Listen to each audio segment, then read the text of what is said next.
Assalamualaikum warahmatullahi wabarakatuh. Lihatlah apa yang sedang terjadi di dunia kita ini.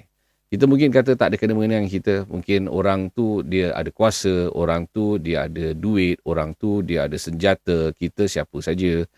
Tapi akhirnya, kesombongan, kejahatan, kedengkian yang dilakukan oleh orang-orang penjenayah-penjenayah di merata dunia ini mungkin terjadi kepada diri kita juga. Kita lihat mungkin di dalam rumah kita mungkin, antara kita dan adik-beradik kita mungkin menyalahgunakan kuasa kita ada duit lebih sedikit sebagai contoh, kita ada pangkat, kita ada darjat mungkin, kita ada kedudukan di tempat kerja, kita mungkin menindas orang-orang di bawahan kita, ataupun kita mungkin dalam politik, ataupun kita bergelar ustaz, ataupun kita bergelar guru, kita bergelar orang yang bercakap dan sebagainya.